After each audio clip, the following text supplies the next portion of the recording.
everybody, this is Karen from So Creative, and I wanted to give you the very first clue for our free winter warm-up mystery.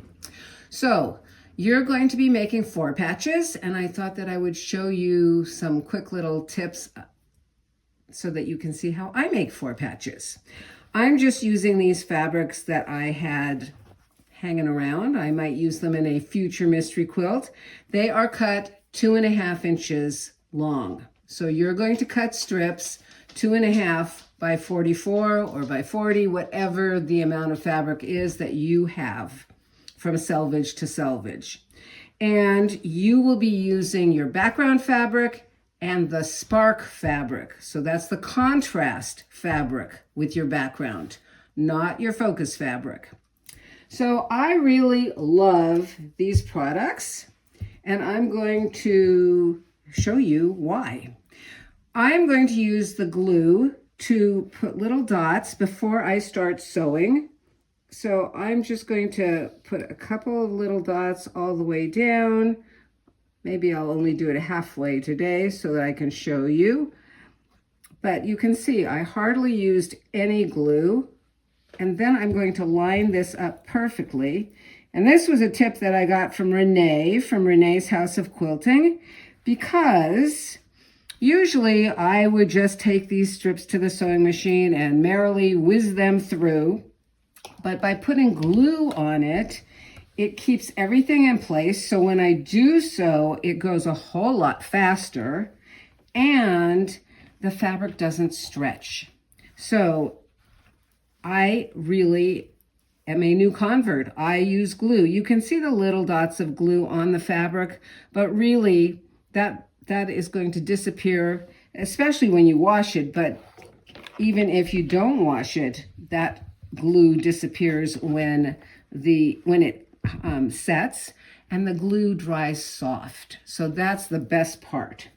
So I did that with this section, and I sewed it already together using a 1/4 inch seam allowance.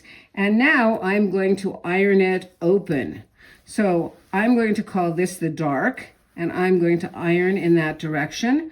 But before I do that, I'm going to use my pen, and I've put this liquid into the pen, and I'm going to just push down to get the liquid flowing, and you can see how easy it is. I'm not going to do it all the way because I want to show you what happens if you don't use the pen. So I'm going to iron. And you can see that I ironed everything pretty much the same. I don't know if you can tell, but as the fabric cools, this side is puffier than this part. This part lays perfectly flat and stays flat. But this part, as it cools, puffs up.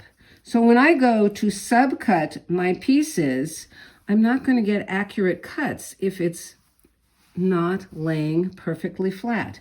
But when I use the liquid, it stays flat forever. So I would take this to my cutting table, and now I'm going to cut them into 2.5 inch strips. I'm going to take one strip, turn it around, and put it on top of the other strip. So I've already sewn this together, but I want to show you one more little trick. When you sew it together, what you want to do is put the right sides together and make sure that the seam that is on top is pointing away from you. You don't want to be sewing it like this, pointing toward you, because if you do that, the sewing machine is going to push it, and you're not going to get that perfect juncture like I did here. And that's what you want to see. You want it matching perfectly, and you'll only get that if you have the seam pointing away. And again, if you wanted, you could use little dots of glue. I definitely used this pen so that it would lay perfectly flat when I finished. So That's the first clue. I would highly recommend that you do at least 2 strips of your background fabric and 2 strips of your contrast fabric so that you get a number of 4 patches. I know I started counting the number of 4 patches in my quilt, and I used probably at least 34 patches. But we don't know what design you're going to do, so we're going to leave it up to you to decide how many 4 patches you want to make now and how many 4 patches you want to make later when you know what your pattern is. I hope you have fun doing it.